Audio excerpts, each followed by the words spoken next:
नमस्कार, मी विनायक पाचलक आणि थिंक बँकच्या बिहाइंड द सीन्समध्ये तुम्हा सगळ्यांचं स्वागत. आजचा एपिसोड अर्थातच धर्मेंद्र प्रधान यांचा राजीनामा, त्याच्या आधी झालेलं आंदोलन आणि ही सगळी धग कशी वणव्यासारखी सगळीकडे पसरली, याचा अर्थ काय घ्यायचा. 12 वर्षात पहिल्यांदा मोदी सरकारमधल्या एखाद्या मंत्र्याला जनतेच्या दबावाखाली राजीनामा द्यावा लागतो, ह्याचे पुढच्या राजकारणावर काय परिणाम होतील हे सगळं समजून घ्यायचं आहे. त्यासाठी माझ्याबरोबर आहेत सकाळचे संपादक सम्राट फडणीस सर. तर स्वागत आहे परत एकदा. धर्मेंद्र प्रधान यांचा राजीनामा का झाला? आत्ताच्या परिस्थितीमध्ये त्यांचा राजीनामा वर करणे कॉक्रोच जनता पार्टी विद्यार्थ्यांच्या आंदोलनाचा एक परिणाम आहे. दुसऱ्या बाजूला त्यांनी ही जी निगेटिव्हिटी तयार होत होती पक्षांतर्गत, पक्षाच्या विरोधात एक सरकारच्या विरोधात निगेटिव्हिटी तयार होती, ती स्वतःवर घेतली आणि त्यांनी राजीनामा दिला असं मला वाटतं. म्हणजे हे वर आंदोलनाचा एक भाग म्हणून त्यांची ती मागणी होती सगळ्यात पहिली. पण ज्या पद्धतीनं सरकारनं गेले 3 आठवडे आंदोलन हाताळलेलं होतं किंवा जे मेसेज ते त्यांच्या केडरला देऊ पाहत होते, तो हा राजीनामा हा काही मेसेज नव्हता. त्यामुळं एक मोमेंट असा आला की आता आंदोलन थांबवायचं असेल तर सरकारचा सगळा रोष आहे तो एका व्यक्तीनं घ्यायला लागेल आणि तो धर्मेंद्र प्रधानांनी घेतला आणि त्यातून त्यांनी राजीनामा दिला असं मला वाटतं. एवढी निगेटिव्हिटी सरकारबद्दल का तयार झाली? फक्त नीट पेपर फुटीमुळं का आधीपासून होती? नाही, मला नाही असं वाटत की हे फक्त नीट पेपर फुटीशी संबंधित आहे. म्हणजे तिथं जो वर्ग मोठ्या प्रमाणावर येत होता मुलांचा, अगदी आपण आंदोलनाचे सगळे टप्पे जरी बघितले, हे 3 टप्प्यांमध्ये मला हे आंदोलन कायम दिसलं. पहिला टप्पा होता ज्यावेळी कॉक्रोच जनता पार्टी फॉर्म झाली. 15 तारखेला सूर्यकांत बोलले, जस्टिस सूर्यकांत, आणि त्याच्यानंतर दुसऱ्या दिवशी कॉक्रोच जनता पार्टी फिनॉमिनन सुरू झाला आणि 3-4 दिवस तो चालला. मग आपणच प्रश्न विचारत होतो, भारतातूनच प्रश्न विचारत होतो की याचं काय होणार. आणि मग त्यांनी आंदोलनाची घोषणा करणं, 5 तारखेला त्यानं निघणं आणि 6 तारखेला इथे येणं, आंदोलनाला बसणं, हा मला वाटतं की सगळ्यात पहिला टप्पा होता. हा टप्पा घडायच्या आधी काय काय घडलेलं आहे तर गेल्या विशेषतः 2019 ते 2026 या 6 वर्षांमधला आपल्याकडचं एज्युकेशनमधल्या पेपर लीकचं प्रकरण आहेच, त्यात शंका नाही आहे अजिबात. की असेच रँडम होतात. आपण सरसकट ऐकतो की ह्या परीक्षेला मग हा पेपर मिळाला, ह्या जॉबसाठी यानं इतके पैसे दिले. करप्शन हा सगळ्यात मोठा फॅक्टर आहे जो या एज ग्रुपला प्रचंड डिप्रेस करणारा आहे.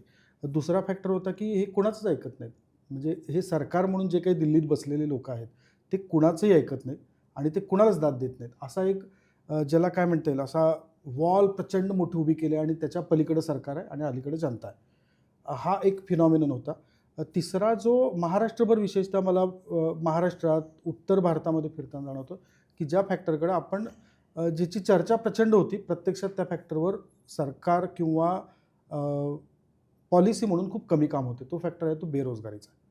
म्हणजे ज्याचं वय 30 आहे आणि तो इंजिनियर झाला आहे आणि अजूनही 10, 12, 15 हजार रुपयावर कुठंतरी जॉब करतो आहे.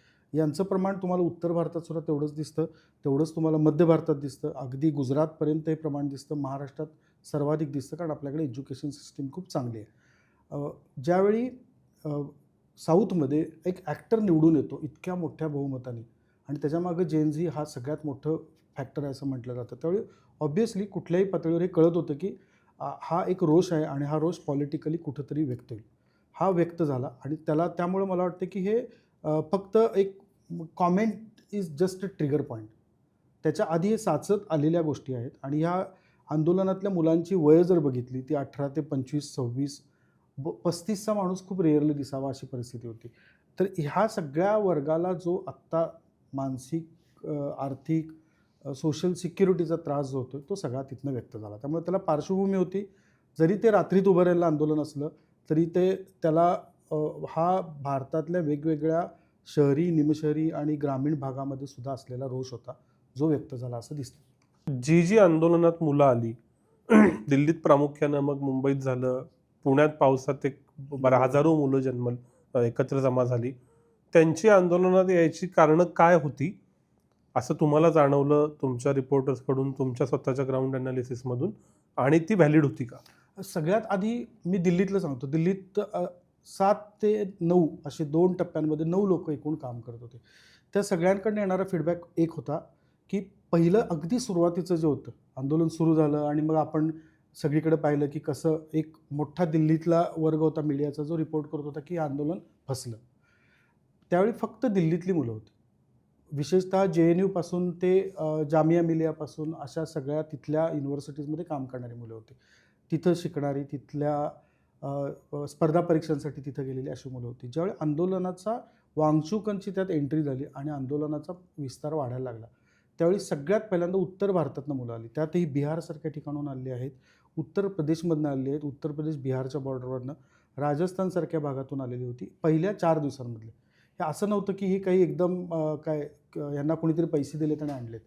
आणि ज्यावेळी लाठीमाराच्या आदल्या दिवशी ज्यावेळी आंदोलनाचं स्वरूप वाढत गेलं आणि खूप मोठ्या संख्येनं गर्दी दिसायला लागली, मेट्रो बंद झाल्या. कारण नॉयडा वगैरे भागातनं जी गुरगावपासून नॉयडापर्यंत ह्या भागातनं जो मोठ्या प्रमाणावर यूथ येत होता, त्याला रोखण्यासाठी त्या मेट्रो बंद केल्या गेल्या.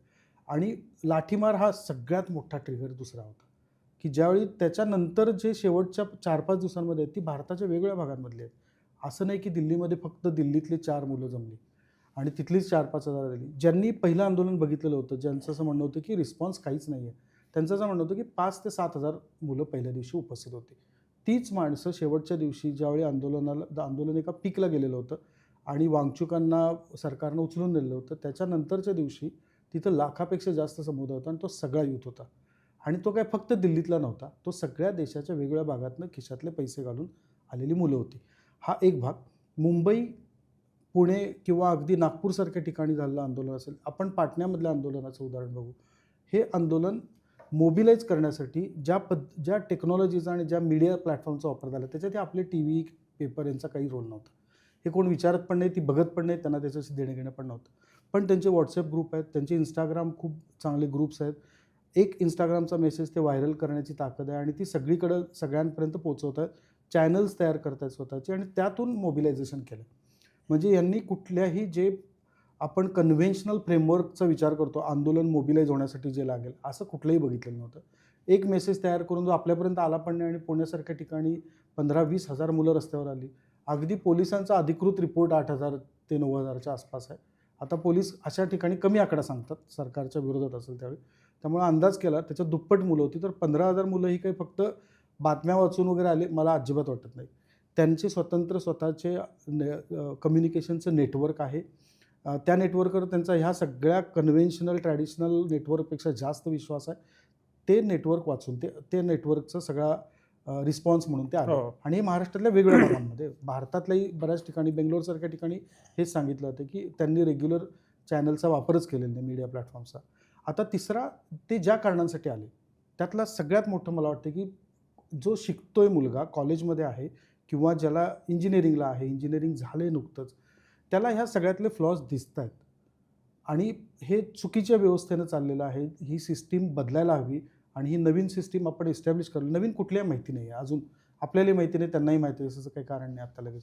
पण चाललं हे चुकीचं आहे आणि कोणच चुकीचं म्हणत नाही. हा जो राग आहे की हे वाईट आहे, पण हे कोणच म्हणत नाही की हे वाईट चाललेलं आहे आणि तो राग घेऊन मुलं आली. त्याच्यामागं मग पॉलिटिकल संघटनांची फरफड झाली असं मला वाटतं. म्हणजे त्यातल्या कुठल्याही एका राजकीय संघटनेला हे आंदोलन शेवटच्या क्षणापर्यंत बंद होईपर्यंत कळालेलं नाही. अजूनही मुलं जंतर मंतरवरनं जात आहेत, असं नाही की ते सगळेच कालच गेले, अजूनही जात आहेत. त्यांना आत्तापर्यंत कळालेलं नाही की ही मुलं आली का आणि गेली का, कारण त्यांचा आणि ह्या जनरेशनचा काहीही संबंध राहिलेला नाही आंदोलनानं दाखवून दिलं. जे मुद्दे तुम्ही सांगताय, भ्रष्टाचार असेल, बेरोजगारी असेल, शिक्षणाची किंमत असेल वाढती, हे मुद्दे परवा थिंकबँकनं जो थिंक इमेजचा पल्स रिपोर्ट केला त्यात ठसठशीतपणे आलेत. किंवा सौरभ मुखर्जींची आम्ही मुलाखत केली, अजून एक केली, त्यांनी तर अख्खं पुस्तक लिहिलं आहे की इतके सगळे प्रॉब्लेम आहेत. पण इतके स्ट्रक्चरल वाटतात की याचं इमिजिएट किंवा अगदी 2 वर्षातही काही सोल्युशन मिळेल असं आत्ता तरी प्रथम दर्शनी कुणाला दिसत नाही आहे. मग या सगळ्या असंतोषाचं काय होईल? तर मला असं वाटतं की पण आपण म्हणत पण नाही ना की हे वाईट आहे. हा सगळ्यात मोठा प्रॉब्लेम आहे. नीटचं पेपर लीक झाल्यानंतर सरकार म्हणून काय केलं त्यांनी? त्याच्या आधी महाराष्ट्रामध्ये सुद्धा पेपर लीकच्या घटना घडल्या, पंजाबमधल्या घटना घडल्या. सरकार म्हणून काय केलं? 2-4 अटक दाखवली आणि विषय संपला. जर हे आंदोलन झालं नसतं तर असं वाटतंय का एक क्षणभर तरी की इतक्या मोठ्या मंत्र्याच्या राजीनाम्याला थेट हात घालायचं धाडस कोणाचं झालं असतं? मला असं वाटतं त्यातलं की स्ट्रक्चरल चेंजेस होतील, नंतर होतील, पण कुणीतरी म्हणायला उभं राहिलं की हे चुकीचं आहे, जे कोणच म्हणत नव्हतं. म्हणजे आपण इतकं यूज टू झालो होतो की हा ठीक आहे, नीट कानावर पडतं की इथं हा पेपर मिळतोय हां ठीक आहे मिळत असेल त्यांना, अरे कसं काय असं असू कसं शकतं, हा प्रश्न जो पडायला पाहिजे. आणि हा या मुलांना पडला हे मला सगळ्यात वाटतं की मोठं आपलं सिस्टीम म्हणून यश पण आहे. भले ही जे त्यांची स्वतःची सिस्टीम असेल, आपण कोणीही एस्टॅब्लिश केलेली सिस्टीम नाही, पण त्याचं सगळ्यात मोठं यश आहे की त्यांना हा प्रश्न पडला की हे का पेपर फुटतायत, आणि पेपर फुटीला कुणाला तरी जबाबदार धरायला पाहिजे. कोणच जबाबदार नाही. पेपर फुटला, जी पास व्हायची ती झाली, मग ते म्हणतात आम्ही दुसरी परीक्षा घेतली लगेच, चांगली गोष्ट, तुम्ही घ्यायलाच पाहिजे, मुळात पहिली का रद्द करावी लागली ह्याच्याबद्दल बोलायला पाहिजे. लाखो मुलं जी स्टडी करतात, MPSC UPSC सारख्या ठिकाणी पेपर फुटीच्या घटना, MPSC सोड UPSCच्या सारख्या ठिकाणी पेपर फुटीच्या घटना घडतात, कानावर पडतात की हे मॅनेज झाले ते झाले. कुठं काय होतं. आता एक सरकार म्हणून प्रचंड मोठा धाक तयार झाला की असं होऊ शकतं, ही अंगावर आलं तर एक कोणाला तरी घरी जावं लागेल. हा पहिल्यांदा मेसेज आपल्याकडं तर 12-15 वर्षांमध्ये हा मेसेजच संपलेला होता की चूक झाली तर ती समाजाची आहे, आणि जर बरोबर असेल तर आम्ही छाती करून पुढे येऊ की आम्ही बरोबर केलं. ह्या मुलांनी पहिल्यांदा दाखवून दिलं की चूक झाली तर आम्ही बोट तुमच्याकडे दाखवणार आणि तुम्हाला फक्त बोट दाखवून थांबणार आणि तुम्हाला खाली ओढणार. हा मेसेज मला वाटतं की जास्त महत्त्वाचा होता. आता ह्याच्या नंतरचा टप्पा सिस्टमॅटिक चेंजेस वगैरे ओके, ते काही एका रात्रीत होणार नाही. ते त्या मुलांनाही कळतं, ते शिकतायत, त्यांना जास्त चांगलं कळतं की बदलायचं म्हणजे काय. पहिल्यांदा त्यात अशी एक व्यवस्था येईल की आत्तापर्यंत आपण शिक्षणाचा ज्यावेळी विचार करतो, कुठल्याही अगदी वर्तमानपत्रातल्या कव्हरेजपासून टेलिव्हिजनपर्यंतचा हा पूर्णपणानं ब्युरोक्रेसी सेंट्रिक असतं. म्हणजे शिक्षकांनी कसं शिकवावं याबद्दल बोललं जातं, विद्यार्थ्यांनी कसं शिकावं कुठं बोललं जातं. पहिल्यांदा हा अप्रोच मला असं वाटतं शिक्षणामध्ये हा पण येईल की मुलांची भाषा काय आहे, त्यांना त्यांच्या भाषेमध्ये समजावून सांगायचा असेल विषय तर काय केला पाहिजे. NEP वगैरे ठीक आहे, NEP मुलांसाठी म्हणून काय केलं NEPचं कुठेही नाही आहे. मला नाही एकही वर्कशॉप किंवा एकही सेमिनार असं आठवत नाही की जिथं NEP ही मुलांना समजावून सांगण्यासाठी काही केलं. आपण शिक्षकांना सांगतोय, प्राचार्यांना सांगतोय, संस्थाचालकांना सांगतो, सगळ्यांना सांगतो, पण ज्याच्यासाठी NEP आहे, न्यू एज्युकेशन पॉलिसी आहे, त्या मुलांना कुठं सांगितलं की काय आहे त्यात. आणि मग ही इतकी बिंडोक नाही आहेत ना. आपण एका बाजूने असं म्हणतो की ही पिढी वेल इन्फॉर्म्ड आहे, मोर दॅन एनी आधीच्या सगळ्या जनरेशनपेक्षा यांच्याकडे येणारी माहिती प्रचंड आहे. आता माहितीचं नॉलेजमध्ये प्रोसेसिंग असणं it's a part of experience, तो होईल त्यांच्यात. पण आपल्या कुणाहीपेक्षा त्यांच्याकडे जास्त माहिती आहे 18 वर्षाच्या मुलाकडं, हे मान्य करायला पाहिजे. आता तोच सगळ्या जगातलं बघतो आहे शिक्षण व्यवस्था काय, आणि आपल्याकडच्या शिक्षण व्यवस्थेमध्ये त्रुटी दिसतात. तर आत्ता काय आहे की नाही, त्यांना बोलायचंच नाही. आत्ता ह्या आंदोलनाला, CJPच्या आंदोलनाला आणि प्रधानांच्या राजीनाम्याने दाखवलं की तो बोलू शकतो, आणि नुसतं बोलून थांबणार नाही आधीसारखं. तो ओके, तुम्ही त्याला घरी जाईपर्यंत तुम्ही तो दारात उभारू शकतो तुमच्या. हा मला वाटतं की मेजर पॉलिटिकल एक मोठा चेंज आहे की जो आपण कधी बघितलेला नव्हता. आता याच्यानंतर डिस्कशन होईल की ओके, अनएम्प्लॉयमेंटसाठी ओके, स्टार्टअप इंडिया का फेल जातं. आपण आकड्यांनी खूप ग्रेट आहोत, प्रश्न नाही. किती युनिकॉर्न्स तयार झाले, किती जॉब क्रिएट झाले. आत्ता स्टार रूट्स संदर्भातली चर्चा खूप चांगली झाली, प्रश्न नाही. एक उभी राहिली ना, 8 वर्ष लागली तुम्हाला एक उभं करायला. आता जर तुम्हाला पुढं स्टार्टअपपासून सगळ्या गोष्टींकडे बघायचं तर ते फक्त एका दिल्लीतल्या एका चौकटीत बसून किंवा मुंबईतल्या एका AC रूममध्ये बसून मुलांसाठी आपण हे करू, ह्याला काय अर्थ राहणार नाही. तुम्ही ग्राउंडवर जा, त्यांचे प्रश्न बघा, ते प्रश्न सोडवण्यासाठी तुमच्याकडे काय सोल्युशन आहेत बघा. हाच अप्रोच शिक्षणातल्या पॉलिसीमध्ये आणावा लागेल. तो आणला नाही तर त्याचे परिणाम काय ते आत्ता भोगलेले आहेत सरकारनं, 1 महिना सहन केले आहेत. त्यामुळं इथून पुढच्या काळामधल्या पॉलिसीवर ह्या सगळ्या आंदोलनाचा खूप मोठा परिणाम असेल असं वाटतं. त्या परिणामविषयी बोलू, पण त्याच्या आधीचा मुद्दा असा आहे की ज्या गोष्टी आत्तापर्यंत समाजानं रूढार्थानं एक चौकट मांडली की पोलिसांना आपण त्यांचं हे मानतो, त्यांच्या अंगावर उलटं जात नाही, मीडियाच्या अंगावर जात नाही. इथं मीडियाचं बुईंग झालं आणि सातत्यानं झालं, रोज बरोबर. त्याचे वेगवेगळे व्हिडिओ येत होते. पोलिसांवरती प्रतिहल्ला केलेला दिसला, पोलिसांच्या गाडीला थांबवण्याची इमेज व्हायरल झाली. ह्या सगळ्यातनं जो स्ट्रक्चरल ढाचा आहे की जो कदाचित मिलेनियल्स म्हणा, बूमर्स म्हणा, गेल्या 75 वर्षात डेव्हलप झालेला, तो हल्ला का, आणि मग त्याचं काय होईल. मला नाही वाटत की तो फार हल्ला. याचं कारण आता एक आपण तुकड्यांमध्ये बघू. सगळ्यात पहिली गोष्ट म्हणजे त्यांच्या सगळ्या आंदोलनामध्ये सटायर होतं, ह्युमर होतं, जे भारतानं कधी बघितलेलंच नाही. म्हणजे आपल्याला माहिती नाही की काय ग्राफिटीचं आपल्याकडे कल्चर नाही आहे, त्यामुळे आपल्याला खूप कमी ग्राफिटीचं नॉलेज आहे. आणि आपण अस्थेटिक सेन्सनं खूप काय म्हणता येईल, अजूनही आपण त्या विशिष्ट चित्र आणि विशिष्ट मंदिरांमधल्या प्रतिमेच्या पलीकडे अस्थेटिक सेन्सनं जात नाही. ह्या मुलांनी पहिल्यांदा प्रचंड मोठा ह्युमर आंदोलनात आणला. म्हणजे एखाद्याला सटायर गुदगुल्या करून हाणता येईल हे पहिल्यांदा कळालं, की असं होऊ शकतं, की काय तो माणूस लाजेल, की नको हे करायला.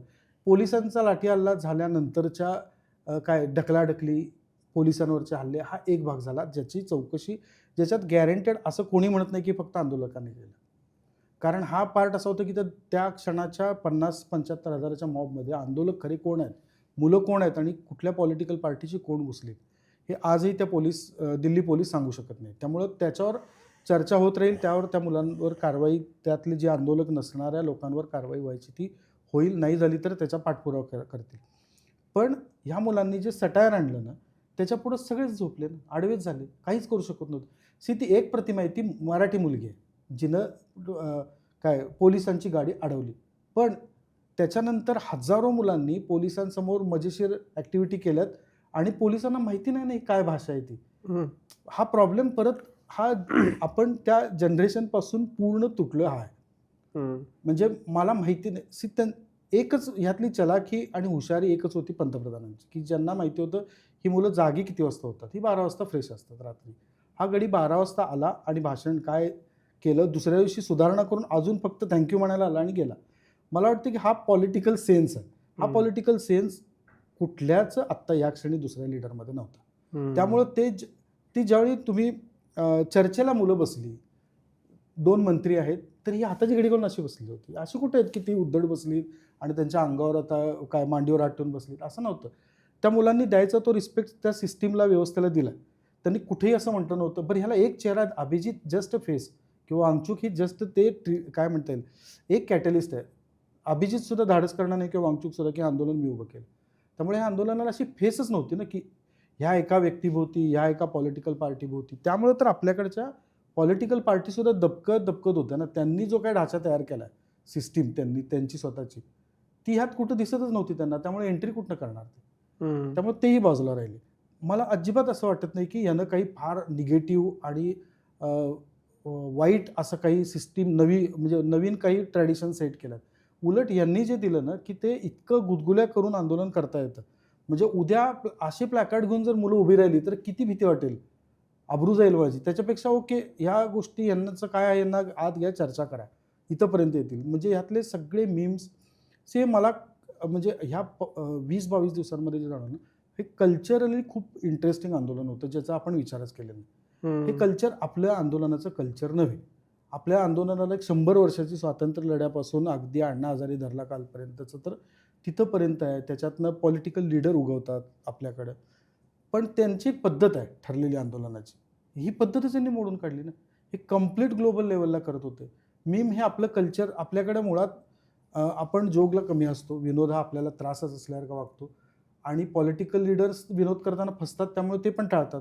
अशावेळी त्यांचं त्या सगळ्या व्यवस्थेचं काय म्हणता येईल, सटायर रूपांतर करणं हे दुसऱ्या कुणीही धाडस केलं नसतं, जे मुलांनी केलं.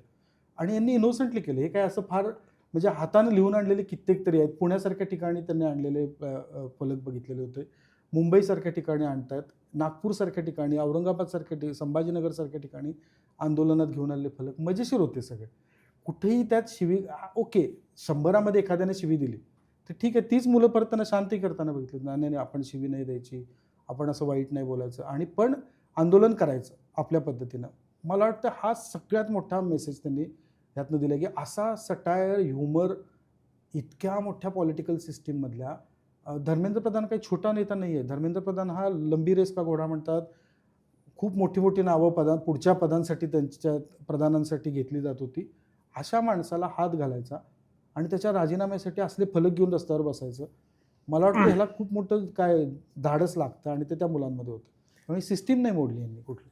ती एक म्हण आहे, त्याचा रूढार्थानर्थ नंगेचे खुदा भी डरता है. तसं या मुलांकडं काहीच नसल्यामुळं जे राजकीय पक्ष करू शकत नाहीत, जे एक वेळ सामाजिक कार्यकर्ते करू शकत नाहीत, ते यांनी असं गमतीत करून दाखवलं. मला वाटतं की आपल्याकडे सवय काय लागली आहे, त्यातही विशेषतः या 15-1 वर्षातल्या राजकारणामध्ये लॉलीपॉप द्यायची सवय लागली. काय झाले की तो लीडर एखादा रडायला लागला की त्याला लॉलीपॉप द्यायचा, मग विरोधी पक्षातला रडायला लागला की त्याला द्यायचा. आपण महाराष्ट्रात तर आपण एवढंही बघितलं की निधी हा पॉलिटिकल वेपन असतो. फंड तुम्हाला देणार नाही, देणार म्हणजे कुणाला हे गिव्ह अँड टेक ट्रान्झॅक्शनेबल रिलेशनशिप आहे. यात कुणाचीच अशी सोशल पूर्ण भूमिका घेतली असं एकही दिसलेलं नाही आपल्याला गेल्या कित्येक वर्षात. म्हणजे एक जनरेशन काय एक तब तरी आपण असं बघितलं नाही की फक्त लोक एका कॉजसाठी एकत्र आले, असं अजिबात दिसलेलं नाही. मग सीएचं आंदोलन असेल, शेतकरी आंदोलन असेल, महाराष्ट्रातलं मराठा क्रांती मोर्चा आंदोलन असेल, त्यांच्या एका समुदायासाठीचे कारणं होती आणि मग त्याला बाकीच्यांचा सपोर्ट होता. असं नव्हतं की कुठल्याही जाती धर्माचं असू दे, पण हे नॅशनल कॉज आहे आणि ती नॅशनल कॉज घेऊन ही मुलं उतरलेली होती. त्यामुळं ह्यांच्याकडं गमवायला काहीच नाही, कारण यांनी काही मिळवलेलं नाही आहे. यांचं रील आणि त्या मजा करणं ह्यातच त्यांचं खूप तिथं जे रील्सचं वातावरण होतं कुठल्याही आंदोलनात, पुण्यातल्या आंदोलनात बघितलं ना, 80% मुलं पोलिसांना पोच द्यायला लावत होते आणि पोलीस लाजत होते की त्यांनाही मुलं आहेत ना घरात. मी जर आत्ता त्यांच्यावर खेकसायला गेलो त्यामुळे, आणि पोलिसांना माहित होतं की मुलं कॅमेरा ऑन करून बोलत आहेत आपल्याशी, मग ते पोलिसही लाजत कडेला उभारून त्यांना पाहिजे तशा पोच देऊन काहीही ॲक्शन त्यांच्यासमोर करत होते. कुठेही वाईट व्हल्गरिटी नव्हती त्यात. म्हणजे सगळ्यात त्यातला जे प्रचंड टीका करायची प्रवृत्ती नाही ह्या जनरेशनला काय वगैरे असलं काही नव्हतं. जे आपल्याकडच्या तथाकथित राजकीय ज्येष्ठ नेते वगैरे आहेत, त्यांना जे गेल्या 12-13 वर्षात जमलं नाही ना, त्या मुलांनी करून दाखवलं. कुठल्याही महाराष्ट्रातले एकही म्हणजे खूप मोठी नाव आहेत महाराष्ट्रातल्या राजकीय पक्षांमध्ये, दिल्लीच्या पातळीवर खूप मोठे विरोधी पक्ष आहेत. ते एकालाही जमलं नव्हतं की सरकारला गुडघ्यावर आणून बसवणं, त्यांनी आणून बसवलं ना. मग ह्यात काय असं गैर केलेलं होतं? काहीच नाही. त्यांनी त्यांच्या पद्धतीनं पूर्ण आपण कधीही न बघितलेल्या पद्धतीनं आंदोलन हाताळलं. त्यांनी स्वतःच लीडर तयार केले, ज्याला इंस्टाग्रामवरनं पाठिंबा दिला. आणि असं लोक म्हणत होते की ही मुलं काय करणार इंस्टाग्रामवरनं, कोण चालणे 5-7 हजार चालली. ज्यावेळी 5-75 हजार प्रत्येक गावामध्ये यायला लागली, त्यावेळी पहिल्यांदा ह्यांना धक्का बसला. आणि मग मला असं वाटतं की असा धक्का ज्यावेळी बसतो ना, त्यावेळी पहिल्यांदा व्हिक्टीम म्हणजे ह्या मुलांना व्हिक्टिमाइज करायचा प्रयत्न होईल. आणि तो मला नाही वाटत की प्रत्येक घरात आहेत. त्यामुळं 37 कोटीच्या आसपास आपल्याकडं टोटल हा सगळा वर्ग आहे जो अंडर 30 आहे. काय धाडस करणार आहेत? आणि आपले सगळे नेते 65च्या पुढचे आहेत. एवढी जनरेशन गॅप असेल तर मग त्यांचं तुम्हाला ऐकावं लागेल, नाही तर तुम्हाला घरी बसावं लागेल. पुढच्या परिणामांकडे जायच्या आधीचा एक प्रश्न राहून पडतो. आपल्याकडं होम असतं, प्रचंड प्रकारची नेटवर्क्स असतात की ज्यातनं माहित्या कळतात. एक अख्खाच वर्ग समाजातला जेनझी कसा वागतोय, कसा कम्युनिकेट करतोय, हे बाकी कुणालाच डिसायसिव्हली कळलं नाही. ही गॅप कशी डेव्हलप झाली? मला वाटतं की माझ्या घरात 21 वर्ष वयाचा मुलगा माझं किती ऐकतो मला माहिती आहे. म्हणजे ऑनेस्टली 100 गोष्टी सांगितल्या तर 2 गोष्टी सोयीच्या करणारी हा वर्ग आहे. हा जेनझी जर एज्युकेशनल पद्धतीनं बघितलं तर मी शाळेला असताना मला जर शिक्षकांनी मारले असं मी घरी सांगत गेलो तर मला कोणी उभं करून घेतलं नसतं, माझ्याकडे कोणी लक्ष दिलं नसतं. पण हेच ज्या वातावरणात माझा मुलगा वाढला, शिक्षकांनी मारणं हे त्यांना माहिती नाही ऐकून घेणं माहिती नाही म्हटलं तर ते त्यांच्या पद्धतीनं त्यांचा प्रश्न सोडवतात. हो म्हणून घ्यायची पद्धत त्यांची वेगळी आहे. हे प्रत्येक घरामध्ये आहेत. त्यामुळं आपण काय आलं, आपल्या आसपासच असल्यामुळे आपण फार लांबचं बघत बसलो की नाही हे काय. मग हे पहिला शिक्का मारायचा प्रयत्न केला की हा आंबेडकरांचं पुस्तक घेऊन आला आहे, अभिजित इतके आंबेडकराइट्स असणार, मग याला दलित संघटना पाठिंबा देतील. हे जे ट्रॅडिशनल आहे ना हे मोडलं. मग तिथं 4 कुठल्या वेगवेगळ्या जाती धर्माची मुलं दिसली. एकदा काय महाराष्ट्रातनं मनोज जरांगे गेला म्हणून काय मग जरांगेंचा पाठिंबा त्याला आहे, म्हणजे तो असला. हे जे टिपिकल आपल्या ज्या गोष्टी होत्या ना ह्या कम्प्लीट मोडल्या. मग सगळ्यात मेजर म्हणजे आपल्या समाजाविषयी असलेलं आकलन गणलेलं आहे. जे मला घरातल्या मुलाला मी जर समजावून सांगू शकत नाही आणि तो माझा ऐकत नाही, तर तो दिल्लीत बसल्यानंतर, रस्त्यावर बसल्यानंतर सरकारचं ऐकेल का नाही? ह्या कॉमन सेन्सची गोष्ट त्यांना जी सगळ्यांनाच पाहिजे होती, जी आपल्याला सगळ्यांनाच त्या तिथं सोसायटी म्हणून बघणाऱ्यांना पाहिजे होती, ती नव्हती.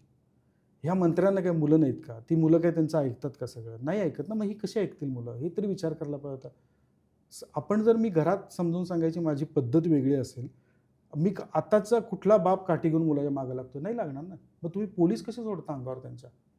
कुठल्या लॉजिकनं तुम्ही पोलीस अंगावर सोडता? बरं, दिल्ली पोलीस येतात अमित शहांच्या अंडर. अमित शहांना विचारल्याशिवाय दिल्ली पोलीस जाऊ शकतील का पुढं? मग तुम्हाला कळालं नाही की तुमच्या घरामध्ये जी मुलं 15, 17, 20, 22 वर्षाची मुलं वाढत आहेत आणि ती तुमचं ऐकताना तुम्ही काठी घेऊन जाणार नाही, तर ह्या कसं मुलांकडे जाल? आणि तिथं मला वाटतं माहितीचे जे सोर्स आहेत ना हे लईच ट्रॅडिशनल आहे आणि ह्याला काही अर्थ नाही. म्हणजे तिथं एक वायफाय शिवाय चालणारी यंत्रणा काय म्हणतात आपल्या मोबाईल कनेक्टिव्हिटी चालणारं ॲप होतं. काय केलं सरकारनं? शेवटी बंद करायला लागलं ॲप GitHub काढलं, पण ते हं. GitHubवरनं काढल्यानंतर काय आलं, त्या मुलांना GitHubवरनं जरी काढले ते कॉपी झाल्या होत्या. मिररवरनं दुसऱ्या मिनिटाला ते ॲप सुरू झालं. आता तुम्ही सरकार म्हणून फक्त मला सप्रेसच करायचं माहिती असेल, कम्युनिकेट करायचं माहीत नसेल तर असंच होणार नाही आणि तेच घडत होतं. त्यामुळे ह्यांच्या माहिती वगैरेला काही अर्थ नव्हता. हे वेगवेगळ्या ठिकाणी सोशल मीडियावर येणाऱ्या कॉमेंटचं ॲनालिसिस करणारी पॉलिटिकल पार्टीज आहेत. मग यांना कळायला नको पाहिजे का की आपल्याला इतके दिवस झाले आपल्याला आपली चेष्टा करतात ती मुलं आणि आपली चेष्टाच नुसती करत नाहीत तर त्याच्यावरनं मीम्स बनवतात, आपले गावभर करतात ते मीम्स आणि त्याला रिस्पॉन्स मिळतो. ह्यांच्या घोषणांपेक्षा यांच्या घोषणांच्या विडंबनांना रिस्पॉन्स मिळतो हे कळत नसेल. मग त्यात राहुल गांधी पण आहेत, त्यात मोदी पण आहेत. असं नाही की फक्त राहुल गांधींवरच टीका चाललेली किंवा मोदींवरच चाललेली, असं नव्हतं. मग हे आकलन करून घ्यायला आपल्या घरचंच आकलन करून घ्यायला कमी पडले. त्यामुळे त्या मुलांवर तुम्ही लाठी हल्ला करायला गेला. लाठी हल्ला केल्यानंतर जे काही घरात घडलं असतं तेच रस्त्यावर घडलं. ती मुलं हटून बसल्यानंतर तुम्ही काय करणार? त्यांच्या मागण्या मान्य कराव्या लागल्या. ह्याच्या पलीकडे मला नाही वाटत की यांच्या माहिती यांचं सगळं डेटा ॲनालिसिस वगैरे सगळं झूट ठरलं, कारण यांना मुळात स्वतःचं घर कळालं.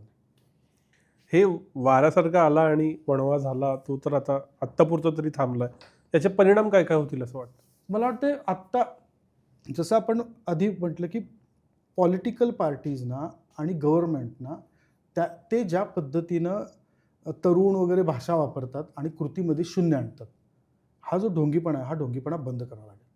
तुम्ही एकीकडे तरुण म्हणायचं आणि 50च्या पुढचेच सगळे लीडर असतात, त्याच्या आतली मुलं नाही, तुम्ही त्यांना धरतच नाही, म्हणजे काय त्यांना कशातच तुम्ही खिसगणतीत ठेवत नाही आणि मग तुम्ही प्रत्येक वेळी सांगता की मी आणली अमुक योजना ती ह्या मुलांसाठी आहे. ही काही लाडकी बहीणसारखी योजना नव्हे मुलांसाठी द्यायची गोष्ट. ही मुलं काही लॉलीपॉपवर समाधान मानणारी नाही आहेत. 5-15 हजार रुपये पगार दिला म्हणून ते जॉब करायला अजिबात इंटरेस्टेड नाही. तुम्ही त्यांना डिग्निटीनं वागवता का? सगळ्यात पहिलं तुम्ही त्यांना रिस्पेक्ट देता का? आणि त्यांच्या ॲस्पायरेशन समजून घेता. त्यांना तुमच्या हेल्पिंग हँड आणि हाताला तुम्ही काठीसारखं धरून न्या, काठीला देऊन द्या, काही गरज नाही. तुम्ही प्रत्येक ठिकाणी त्यांना भ्रष्टाचाराचा सामना करायला लावणार, प्रत्येक ठिकाणी ॲरोगन्स दाखवणार, प्रत्येक ठिकाणी इन्सल्टिंग वागवणार आणि मग म्हणणार की हा देश का युवा फ्युचर आहे. ह्याला काय अर्थ नाही. हा ढोंगीपणा सगळ्याच पक्षांमध्ये आहे. एकही पक्षाचा नेता हा 30च्या आसपासचा आहे का? नाही दिसत. 30च्या आसपासची मुलं ज्यावेळी जातात पॉलिटिकल पार्टीजकडे तिकीट मागायला, त्यावेळी त्यांना काय पद्धतीने ट्रीट केलं जातं? बोगस ट्रीट केलं जातं. अजून तुमचं वय वाढल्यानंतर मग तुम्हाला अनुभव येऊ दे. मग अनुभव येऊ दे हे पूर्वी ठीक होतं की त्यावेळी माहितीचे सोर्स कमी होते ना, त्यामुळे अनुभव यायला मला वेळ लागायचा. ह्या मुलांना माहितीचे सोर्स अफाट आहेत, यांना येणारे अनुभव हे लवकर येतात आणि फेल फास्ट जनरेशन आहे. यांना खूप आता एक अपयश आलं म्हणून मी आता सगळं आयुष्य उद्ध्वस्त करीन असलं काही नाही आहे. फेल फास्ट तुम्ही एका बाजूनं स्टार्टअप लॉन्च करा म्हणता. स्टार्टअपमध्ये फेल फास्ट ही पहिली थिअरी आहे की जिथं तुम्ही फेल झालं पाहिजे मग तुम्ही शिकता. मग ही फेल होतील, शिकतील त्यांचं त्यानं. हा विश्वास ठेवायला पाहिजे. हा मला वाटतं की पहिला पार्ट आहे की जो पॉलिटिकल पार्टीजवर इम्पॅक्ट करणार. जी पॉलिटिकल पार्टी त्याला रिस्पॉन्ड करणार नाही, रिॲक्शन देईल ती खड्ड्यात जाईल. जी रिस्पॉन्ड करेल आणि पॉझिटिव्हली ॲक्सेप्ट करेल, त्यांच्यात स्ट्रक्चरल चेंजेस करेल, ती पॉलिटिकल पार्टीला फ्युचर चांगलं राहील. दुसरी गोष्ट, सरकार कुठलंही असू दे, म्हणजे मग आज मोदी आहे, उद्या काय अजून काल काँग्रेस होतं, उद्या अजून कोण वेगळं असेल. सरकार विरोधात उभं राहायला एक विशिष्ट पद्धतीची रचना पाहिजे. मग त्याच्यासाठी अशा पद्धतीचं संघटन पाहिजे, अशी पॉलिटिकल पार्टी पाहिजे. हे सगळे थिअरम्स गळून पडले ह्या आंदोलनानं. त्यामुळं इथून पुढची आंदोलनं होताना मला माझं मोबिलायझेशन ह्या वर्गाबरोबर किती आहे, याला मी माझी कॉज किती पटवून देऊ शकतो, हा एक मोठा मॅटर करणारा भाग असेल असं मला वाटतं. आणि तिसरी आणि शेवटची गोष्ट म्हणजे इथून पुढच्या पॉलिसीजमध्ये तुम्हाला ह्या वर्गाच्या ॲस्पायरेशन्स डोळ्यासमोर ठेवूनच आखावे लागतील. एक वेळ तुमची लाडकी बहीण सक्सेस चालू शकते 4 राज्यांमध्ये, 10 राज्यांमध्ये, पण लाडकी बहीण योजनेचा लाभ घेतलेल्या घरांमधलीच मुलं, म्हणजे मी एक इंटरव्ह्यू वाचला त्याच्यामध्ये तो मुलगा म्हणत होता की मग मला पैसे कमी पडत होते, मग माझ्या आई लाडकी बहीण योजनेत आले, तिचे पैसे तिने दिले आणि तो आंदोलनाला दिल्लीत गेला. म्हणजे हे काही तुमचं उपकार ठेवलेत असं सरकारला सवय असते उपकाराच्या ओझ्याखाली ठेवायला, ज्याला ते लाभार्थी असा एक गोड शब्द वापरतात. तर हे लाभार्थी फार तुमचे त्यांची जनरेशन नेक्स्ट जनरेशन तुमचं ऐकेल असं नाही. त्यामुळे त्यांना तुम्ही अनलेस अँड अंटिल त्यांना पॉलिसीमध्ये सहभागी करून घेत नाही तोपर्यंत तुमच्या पॉलिसी सक्सेस होणार नाहीत. हे खूप स्ट्रॉंग काय म्हणता येईल लर्निंग ह्या आंदोलनातून मिळालं. विरोधी पक्षाकडं कन्फ्युजन दिसलं पहिल्यांदा घुसायचं का नाही. खूप मोठे मोठे लेख लिहिले गेले की हे मोदींनीच प्लांट केलं आहे. आप जसं आलं तसं काँग्रेस आणि CJP या विरोधकांच्यात फूट पाडून ही फोडो आणि झोडो रणनीती आहे. सत्ताधाऱ्यांच्या परिणामांवरती तर यूज, पण विरोधकांच्या का, तर इतकी मोठी संधी होती की जी तशी फेसलेस राहिली आणि कोणीच या सगळ्यात विरोधी पक्षांना पण काउंट धरत नाही की हे लढतील आपल्यासाठी. तर ज्यावेळी आंदोलनाला पहिल्या दिवशी रिस्पॉन्स नाही मिळाला, पहिल्या आंदोलनाला त्या दिवशी जो विरोधक पॉलिटिकल पार्टीचा जो काय म्हणता येईल माज होता तो त्याच्यानंतरच्या 10 दिवसात खूप वाढलेला होता की आपण नाही तर मग हे काय सक्सेस करू शकतात. कारण तिथं 2-4 हजार मुलं आली, इकडे 22 काय 2-2.5 कोटी फॉलोअर आहेत त्याला, आणि काय उपयोग आहे त्याचा. ज्यावेळी तिथं संख्या वाढली तोपर्यंत उशीर झाला होता. तिथं ऑलरेडी वांगचूक ठाण मांडून बसलेले होते ज्यांना कुठलीही पॉलिटिकल फेस नाही, आणि मग यांना एंट्री करायची होती, जी एंट्री यांना काही फार मला म्हणजे अगदी तिथल्या ज्या डिस्कशन्स होत्या दिल्लीतल्या त्या अशा होत्या की रिक्वेस्ट केली होती या मुलांनी की तुम्ही आम्हाला सपोर्ट करायला या. मग त्यात लेफ्टिस्ट रायटिस्ट सगळ्या वर्गातल्या पॉलिटिकल लिडरना त्यांनी पार्टीजना अपील केलं होतं की तुम्ही या, आमची मागणी काही फक्त ह्या विशिष्ट 4 लोकांपुरती नाही आहे, आमची मागणी आहे ती सिस्टीम बदलण्यासाठी आहे, नवी सिस्टीम आणण्यासाठी, तर तुम्ही सपोर्ट करा. त्यावेळी इग्नोर केलं, कारण हा माज होतं काय 4-5 हजार मुलं आहेत आणि डिजिटल पार्टी आहे, डिजिटलवरच संपून जाईल. ज्यावेळी रिस्पॉन्स मिळायला लागला आणि गल्लीबोळात महाराष्ट्रात, भारतात, म्हणजे अगदी केरळपासून तुम्हाला काश्मीरपर्यंत त्याचे रिफरकेशन्स यायला लागले की या मुवमेंटला, ही मुवमेंटमध्ये रूपांतर झालं आणि याला रिस्पॉन्स मिळतो आहे. हा फक्त इंस्टाग्रामपुरता मर्यादित नाही राहणार. त्यावेळी बाकीच्यांनी प्रयत्न केले, त्यात राहुल गांधी आहेत, बाकी सगळ्याच पक्षाचे आहेत, पण त्यांचे अजेंडा पॉलिटिकल होते आणि या मुलांचे पॉलिटिकल नव्हते. मला वाटतं हा सगळ्यात मोठा डिफरन्शिएटर होता. म्हणजे राहुल गांधींनी पॉलिटिकल अजेंडा ठेवणं काही गैर नाही. विरोधी पक्षाचं ते काम आहे, त्यांना सत्तेपर्यंत जाण्यासाठी जे काही सरकार विरोधात असेल ते हातात घ्यायला पाहिजे, पण तोपर्यंत उशीर झाला होता त्यांनी घेईपर्यंत. त्यांना मिळालं पण असतं सपोर्ट, कदाचित मिळाला असता, त्यांच्या मागं मुलं जास्त राहिली असती, पण त्यांचे जे ॲडवायझर आहेत त्यांनी नाही म्हणून सांगितलं असेल की नाही अजून काहीच आंदोलनात नाही. आणि ज्यावेळी हे यायला लागले त्यावेळी ह्या मुलांना गरज संपलेली होती. बरं, ह्यात अगदी ब्रॉड बघितलं ना, यात कोणीही केजरीवालसारखा फेस नव्हता ना. इथं अण्णा हजारेंची जागा सोनम वांगचुकला ठेवली, केजरीवालची जागा अभिजितला देणार, अशी एक थिअरी मांडली जाते. पण ते आंदोलन हे काय 20 वर्ष वयाचा मुलगा लढत नव्हता. तो त्या आंदोलनामध्ये पॉलिटिकल बॅकिंग भाजपसारखं होतं ना स्ट्रॉंग, जे सगळ्यांना माहिती होतं ना की काय पद्धतीने सपोर्ट करतात. इथं यांना कोण होतं? कोणच नव्हतं. असे 4 लेफ्टिस्ट पार्टीज होत्या ज्यांना नगरसेवक पदालाही मतं मिळणार नाही. मग त्यांच्या पॉलिटिकल बॅकिंगचा काही उपयोग होता का? काही नव्हता. त्यामुळे ह्या मुलांनी स्वतःच्या फेसलेस आंदोलन लढलेलं होतं की जे त्यांनी स्वतः उभं केलं. त्यात आयकॉन्स त्यांचे स्वतःचे आहेत, तुम्ही लादलेले वर्षानुवर्षाचे आयकॉन्स त्यांना नको आहेत. सिस्टीम त्यांची स्वतःची आहे, तुमची पॉलिटिकल सिस्टीम त्यांना नको होती. तुमचे मीडिया अजिबातच नको होता. ट्रॅडिशनल जे काही चाललं टेलिव्हिजन चॅनल, अँकर त्यांना काही देणेघेणं नाही. त्यांनी सगळ्या सिस्टीम ह्या स्वतःच्या उभ्या केल्या आहेत आणि त्यांचा ॲव्हरेज वय 20-22 आहे. तुम्हाला काय कळणार आहे त्यांचं काय पाहिलं. त्यामुळं पॉलिटिकल पार्टीजनी प्रयत्न करणं इथंपर्यंत ठीक होतं, पण त्यांना उशीर झाला होता. आणि ते काही त्यांनी गेले तरी आत असते ना, राहुल गांधीपासून इवन सरकारचे पण नेते, त्यांना काही कळालं नसतं की काय मुलं करतायत, काय बोलतायत, त्यांची भाषा काय आहे, त्या मीम्सचा अर्थ काय, त्या गेस्चरचा अर्थ काय, काहीच कळत नव्हतं त्यांना. म्हणजे त्यामुळं हे जर व्यवस्थित पॉलिटिकल लीडर आपापल्या घराकडे बघितलं नाही तरी यांना बरीचशी उत्तर मिळाली असती की मुलं अशी का वागतात. अण्णा आणि केजरीवाल आत्ता इथे नसले तरी खूप जण याची त्या मोमेंटशी, त्या क्षणाशी तुलना करतायत की या मोमेंटनं सत्तांतर सुरू झालं. आता 12 वर्ष 15 वर्ष होऊन गेलीत. कॉकरोच पार्टीची किंवा हे जे काही आंदोलन आहे, ही मोमेंट 29ला सत्ता बदल घडवेल का? मला वाटते टू अर्ली आहे, खूप अर्ली आहे. यांची अण्णा हजारेंच्या वेळी मुवमेंटला एक मोठी पार्श्वभूमी बाकीची पण होती आणि त्याला पुढं पण तशा गोष्टी जोडून येत गेल्या होत्या. पार्श्वभूमी भ्रष्टाचाराची पण होती मोठी, लोकपाल बिलासारखी होती, RTIची मागणी सतत होत होती आणि काँग्रेस सरकारला आलेली एक लिथार्जी होती. सेकंड UPA 2 हे लिथार्जिक सरकार, 2010 नंतरचं लिथार्जिक सरकार होतं. हा भाजप पक्ष म्हणून आणि ह्या निवडणुकीत त्यांना मिळालेल्या कमी जागांमुळं हा सुप्रीम ॲलर्ट पक्ष आहे. त्यामुळे हे असं पटकन लूज होतील आणि 29ला लगेचच आता सत्ता बदल होईल. पण सत्ता बदल व्हायला काँग्रेसकडं ह्या क्षणी 288 उमेदवार निवडून आणण्याची ताकद आहे का? मला नाही वाटत की ह्या गोष्टी डिस्कस पण म्हणजे ह्याच्यावर पॉलिटिकल स्पेक्युलेशन होतील का? होत राहतील.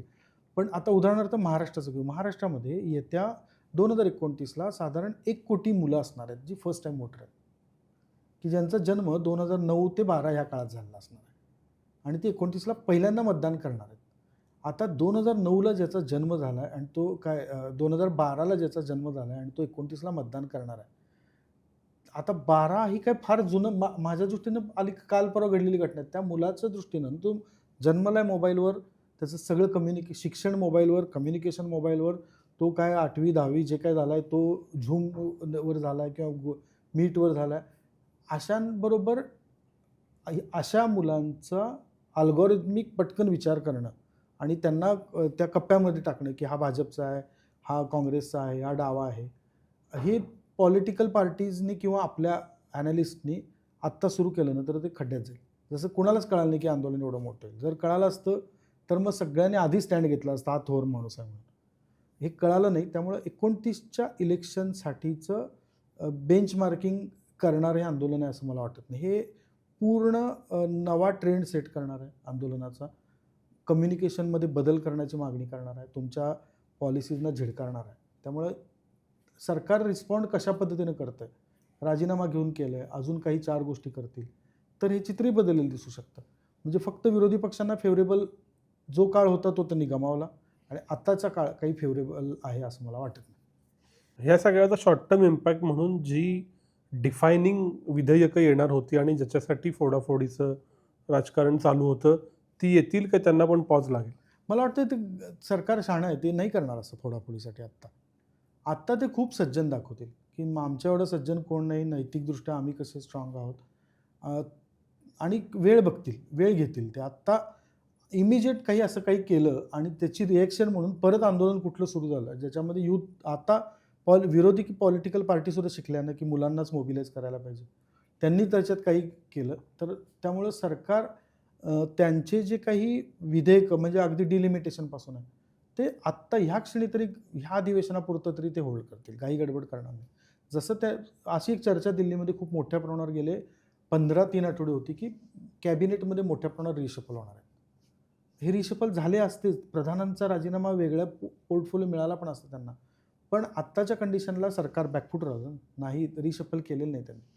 रिशफल अधिवेशनानंतर करणार असेल तर तेही आता पोस्टपोन केलं असेल त्यांनी.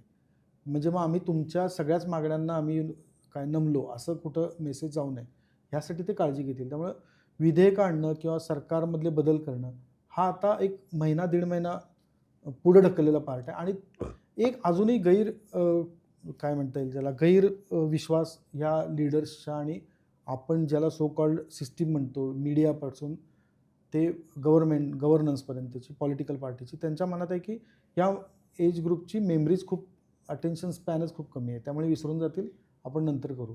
मला नाही वाटत की ही एवढी काही मूर्ख आहेत. एवढं जर दिल्ली हलवू शकतात तर ते बाकीच्याही गोष्टी तेवढा वॉच ठेवून एकत्र येऊन नंतर करू शकतील. लगेच त्यांना डिस्कार्ड करणं योग्य राहणार नाही. 2 वेगवेगळे फीडबॅक गेल्या आठवड्यात आले ज्याचा मी अर्थ लावायचा प्रयत्न करतोय. ते आहे तसे सांगतो आणि तुमचं मत घेतो. प्रत्येक देशात विरोधक असतो, तसे भाजपचे विरोधक आहेत, तरुणाई आहेत, त्यांच्या संघटना आहेत, ते एकत्र झाले इथंपर्यंत ठीक आहे.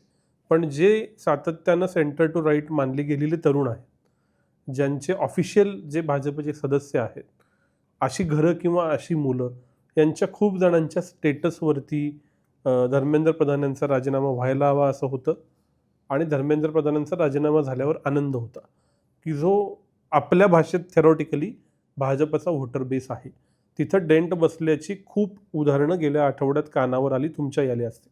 मुद्दा 1. मुद्दा 2, या बाबतीत मिलेनियल्सशी बोललं की सातत्यानं एक उच्चारलं जायचं की टीना, काँग्रेसपेक्षा हे बरे, या पिढीनं काँग्रेस बघितलेलं नाही, कशाला हे असं काहीतरी करतायत, and there is no alternative, BJP is better than Congress. हे 2 मी सातत्यानं ऐकले. तुमचं मत काय? सगळ्यात पहिला जो मुद्दा आहे, भाजपला मानणारा इवन RSSचा खूप हार्डकोर घटकसुद्धा ज्यावेळी मुलांना मारलं त्यावेळी तो हल्ला. तोपर्यंत AISFचं आहे, SFIचे आहेत, ते काय पंजाबी अतिरेकी आहेत वगैरे असलं भरपूर गोष्टी चाललेल्या होत्या. ज्यावेळी त्या मुलांना मारलं गेलं आणि त्या स्वरूपाचे व्हिडिओ मोठ्या प्रमाणावर पहिला काहीच कळालं नव्हतं खरंच एवढं मारलं आहे का. पण त्या मुलांना मारतानाचे अगदी एक मी व्हिडिओ बघितलेला जो नागपूरमधला मुलगा होता. त्याला तो जो उभा राहून पोलीस त्याला मारतात आणि तो मारा म्हणतो. ह्या मुलांचा आंदोलनात भाग घेतला एवढाच दोष होता. ह्याच्या पलीकडे काही नाही ना. बरं ह्यांना तुम्ही टॅग करू शकत नव्हता ना की ही काँग्रेसच्या तो एक कायम ते मजेशीर गोष्टी पण घडल्या की काँग्रेसच्या काळामध्ये काँग्रेस सरकारला तुम्ही का प्रश्न विचारले तर ती मुलं डायपर दाखवत होती ना. आम्ही काँग्रेस ज्यावेळी होतं त्यावेळी आम्ही डायपर घालत होतो. तुम्ही आम्हाला काय विचारताय प्रश्न. आता हा मारहाण होणं सरकारनं इतकं ॲडमंट राहणं की तुम्ही त्या मुलांना मारहाण झाल्यानंतर सुद्धा त्यांच्या मागण्या ऐकत नाही. हा ज्याला संवेदनशीलता आहे अशा माणसावर धक्का देणारा प्रकार होता की इतकं मग कोणासाठी तुमच्यासाठी का 4 लोकांसाठी सरकार म्हणून. त्यातनं एक मोठा फीडबॅक भाजपला पक्षाला सुद्धा जात होता.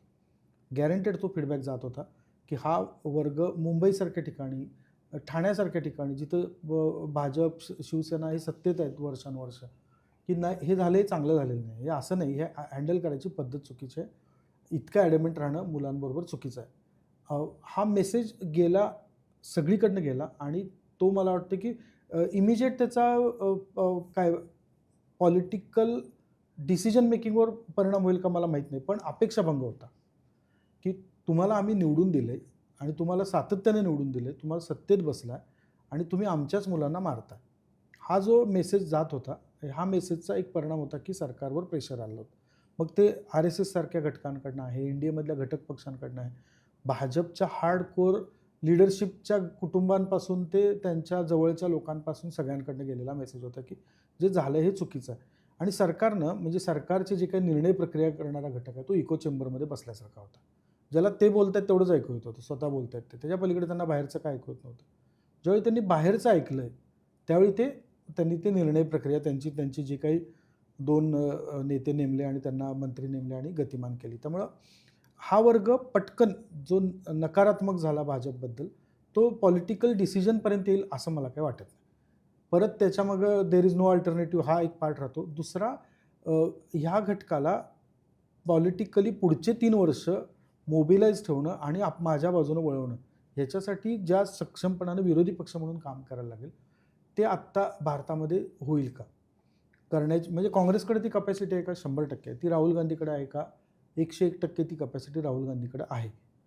पण राहुल गांधींच्या भोवतीची टीम, राहुल गांधींना या आंदोलनापासून सुरुवातीच्या काळामध्ये लांब ठेवणारी लोक आणि अंतरावर ठेवून मग ऐन चुकीच्या वेळी त्या आंदोलनाकडे ढकलणारी लोक ही जर असतील पुढच्या 3 वर्षांमध्ये तर मग यांचा उपयोग कसा करून घ्यायचा.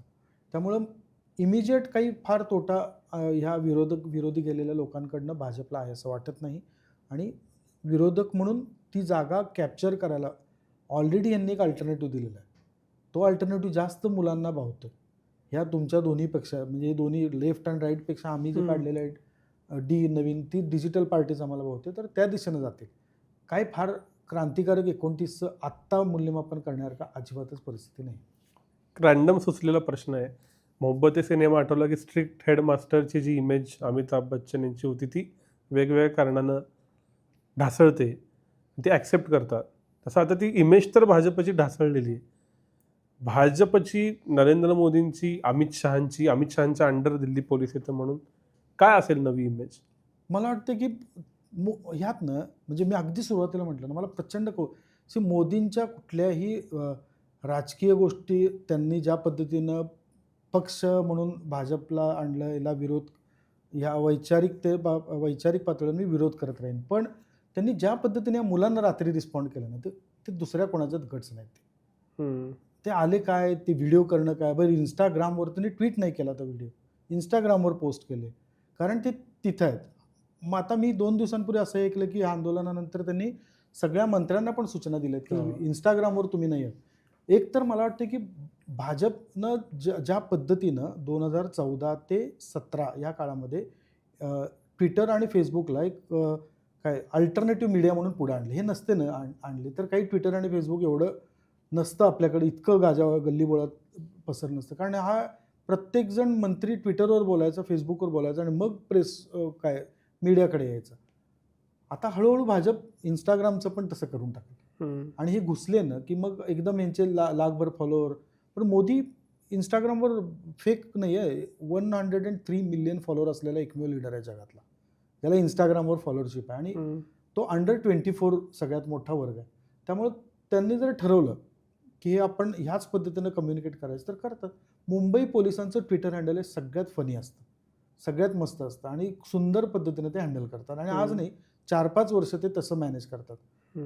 आता हा एक ह्युमर सटायर आपल्यामधला सरकार जर इंस्टाग्रामसारख्या ठिकाणी आणू शकलं, आणायला लावतील. मला नाही वाटत की ते इतकं लाईटली घेतील की आता इंस्टाग्रामवर काय आपल्याला 5,000 आहेत.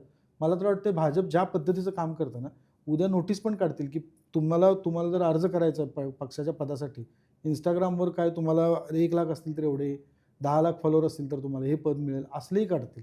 पण सरकार घुसणार इंस्टाग्रामवर, सरकार घुसेल, भाजप खूप त्याच्या सरकारपेक्षा पुढं भाजप घुसेल आणि इंस्टाग्राम पुढच्या वर्षभरात दिसेल की प्रत्येक पोस्ट आपल्याला पॉलिटिकल इथंपर्यंत जाते. शेवटच्या प्रश्नाआधीचा खूप वेगळा प्रश्न आहे आणि तो वैयक्तिक आहे. तुम्ही दरवेळेला मीडिया ट्रॅक करत आलेला आहात आणि तेव्हाच्या फ्युचरिस्टिक मीडियात काम केलेलं हे मला वैयक्तिकरित्या माहिती आहे. म्हणून आता ज्यावेळी पेपर नाही, टी व्ही नाही, ट्रॅडिशनल डिजिटल मीडिया नाही आणि काहीच नाही, त्यांना घालवतात आणि एक अख्खी वेगळी मुवमेंट उभी राहते की ज्यांना देशातली माइलस्टोन घटना घडती. माध्यमकर्मी म्हणून काय वाटतं? तर ह्या जनरेशनचा ना, मगाशी जो शब्द वापरला मी, हे यांचे आयडॉल स्वतः निवडतात. यांना समधीश आयडॉल वाटू शकतो. यांना अजून काय ज्याच्यावर टीका झाली, ज्याच्या विरोधात आंदोलनं झाली, वल्गर बोलला म्हणून, तो आयडॉल वाटू शकतो. त्याला ते माफ करायची तयारी ठेवतात. ही जनरेशन सगळ्यात चांगलं असं की they are ready to forgive you. तुम्ही ॲडॅमंट राहू नका. मग ते पालकांनाही माफ करतात, ते त्यांच्या आयडॉलनाही माफ करतात चुकांसाठी. म्हणजे त्यांचं आयडॉल हे फार अगदी आता काय भरत आहेत आणि काय श्रावण बाळ आहे असं अजिबात नाही. त्यांचे आयडॉल मजेशीर असतील, के पॉपसारख्या गाणी असतील, but that generation is ready to forgive you more than any other generations. त्यामुळं ते आत्ता जे त्यांनी मीडिया प्लॅटफॉर्म म्हणून त्यांच्या अल्टरनेटिव्ह मीडिया प्लॅटफॉर्म म्हणून स्वीकारले, त्यात ह्या जनरेशनला कधी ना कधी मेनस्ट्रीम मीडिया म्हणून तुम्ही जर काय डिलिमिट काढूनच टाकलं त्यांना, तर देशामध्ये कुठल्याही डेमोक्रॅटिक देशामध्ये अनार्की माझं. कारण these are the technology driven medias. उद्या इंस्टाग्राम मेटानं ठरवलं की मला विशिष्ट पद्धतीनं फीड द्यायचं आहे, तर आपण फेसबुक बघितलं काय पद्धतीने मॅन्युप्युलेट करता येतं, इंस्टाग्राम मॅन्युप्युलेट करायला काही वेळ लागणार नाही. त्यामुळं हे मीडिया प्लॅटफॉर्म लागणारच.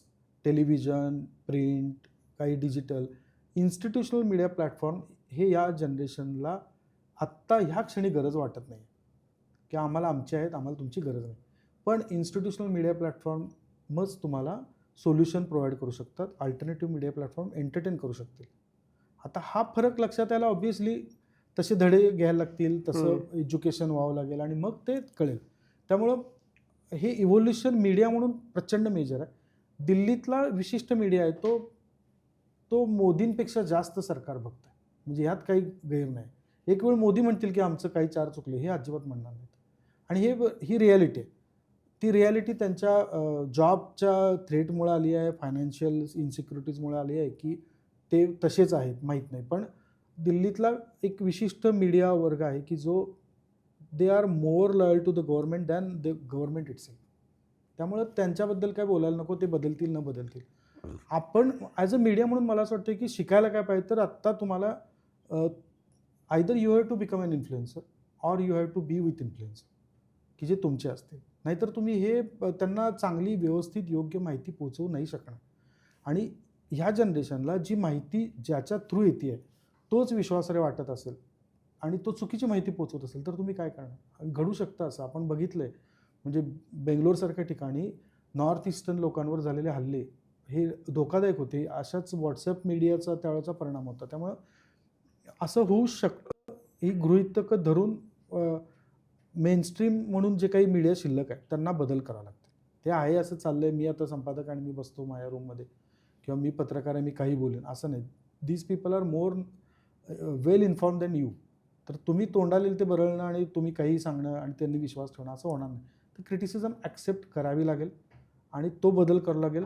नाहीतर मग तुमच्यापेक्षा जास्त AI जास्त ॲक्युरेट सांगते ना. तर मुलांनी ज्या पद्धतीनं प्रॉम्प्ट त्याचं ॲनालिसिस केलं मोदींच्या दणादण कुठल्याही मीडियावाल्यानं केलं नाही. मग ते खरं का खोटं वेगळं, पण ते व्हायरल झालं का ते व्हायरल होतं. तर व्हायरल आणि वेल इन्फॉर्म ह्यातला फरक कळायला एक आत्ता आपण त्या पिरियडमधनं चाललो. मला असं वाटतं की 2-4 वर्षांमध्ये त्यांनाही कळेल की ह्यातल्या कुठल्या मीडिया ठेवायच्यात, कुठल्या फक्त पेड आहेत आणि इन्फ्लुएन्सर आहेत, त्यांना बाजूला करायचं. या उत्तरातनं सुचलेला शेवटचा प्रश्न आहे. तुम्ही म्हणालात जेनझी फॉरगिव्ह करते. आता धर्मेंद्र प्रधानांचा राजीनामा झालेला आहे. जवळपास सर्व मागण्या CJPने ज्या मांडल्या या सगळ्या युथचा प्रतिनिधी म्हणून त्या पूर्ण झालेल्या आहेत. आठवड्याभरात झालेल्या आहेत. आजची ही जेनझी नरेंद्र मोदी त्यांचं सर्व सरकार यांना माफ करेल का? नरेंद्र मोदींच्या आपण सगळं दिपकेचं ॲनालिसिस केलं की त्याला 22 मिलियन फॉलोअर झाले त्याच्या एका पोस्टवर. नरेंद्र मोदींना एका रात्रीमध्ये 10 लाख फॉलोअर आले ना. 1 मिलियन फॉलोअर इन्स्टावरचे वाढले त्यांचे. 1.2 होते, 1.1 होता, 1.3 झाला ना. ते 20 लाख वाढले इन्स्टावर फॉलोअर त्यांचे. त्यांच्या त्या पोस्ट जे काही विचित्र व्हिडिओ केला होता त्यांनी अगदी नाकासमोर धरून, त्या व्हिडिओच्या कॉमेंटची संख्या was more than 1.3 million. 13 lakh comment राव. मीडिया ग्रुप रडतात की आम्हाला एवढे कॉमेंट यावं म्हणून, तेवढे आले ना. त्यामुळं माफ करतील का नाही माहीत नाही, पण त्यांना इन्सल्टिंग वागवलं नव्हतं. जेवढं सरकारनं पोरांना इन्सल्टिंग वागवलं तेवढं पोरांनी इन्सल्टिंग नाही वागवलं. ह्या मुलांनी त्यांना ह्युमरस वागवलं. हां मग ठीक आहे, तुम्ही इन्सल्ट करताना तरी आम्ही तुमच्याकडे असं करू. म्हणजे ते जे काय आता वी आर शाय वगैरेचा अर्थ समजून सांगत होत्या त्या मुली. पहिल्यांदा आम्ही आंदोलनात आलो, ते काही पोलिसांचा इन्सल्ट करत नव्हत्या. पण दिल्ली पोलिसांनी ज्या पद्धतीनं त्यांना ठोकून, म्हणजे शेवटी सरकारनंच किंवा इग्नोर करून तुम्ही फालतू आहात ह्या पद्धतीने जे पहिले 15 दिवस वागवलं, तसं या मुलांनी नाही वागवलं ना. ती मुलं ॲडॅमंट होती का? ऑब्व्हियसली ॲडॅमंट होती. पण ती ज्यावेळी मिटिंगला बसली 2 मंत्र्यांसमोर, तर हाताची घडी घालून बसलीत वर्गात बसल्यासारखं. मला ते प्रचंड चित्र भावलं. म्हणजे ते बसू शकले असते ना उद्धटपणानं, पाय पसरून बसू शकले असते, काही वाकडं की आम्ही लीडर आहोत, तसं नव्हतं. ती अतिशय व्यवस्थित वेल सोफिस्टिकेटेड पद्धतीनं डिस्कशनला आलेली मुलं म्हणून आलेली, कॉलेजच्या प्रिन्सिपल्सकडं मागण्या घेऊन आलेल्या मुलांसारखे आले. यांचा त्यांच्याकडे बघायचा अप्रोच ना, हे काँग्रेसवालेच असतील, हे लेफ्टिस्टच असतील, हे अतिरेकीच असतील, असला होता जो गळून पडला. त्यामुळे ही मुलं उलट त्यांनी सेलिब्रेट केलं ना नंतर. काय मोदींच्या घोषणा दिल्या नाहीत, पण सेलिब्रेट केलं. त्यांना लाईक करून काय त्यांचं मत व्यक्त करायचं ते केलं. त्यांनी त्यांचा इन्सल्ट नाही केला. मला वाटतं हा सगळ्यात छान पार्ट होता. ते करू शकले असते, वाईट पद्धतीने करू शकले असते, पण त्यांनी तसं काही केलं नाही. त्यामुळे ही generation they are fast fail, they like to be fast failed, like to forgive others. इतर राहते. हे फार भारी रेफरन्स होतं या मुलाखतीचा एंड म्हणून, की मला आठवलं स्टुडंट काउन्सिल म्हणून प्राचार्यांकडं मागण्या घेऊन जाणं आणि त्या पूर्ण करून आणणं, तसंच काहीसं याला दिसतंय सिमिलॅरिटी. खूप नवीन गोष्टी कळल्या आहेत, खूप अँगल कळलेत. पुन्हा याच्यावर बोलावं लागेल, कारण याच्यातून खूप घटना घडतील. त्यावेळी परत भेटू, पण आज इथंच थांबूया. धन्यवाद. थँक्यू.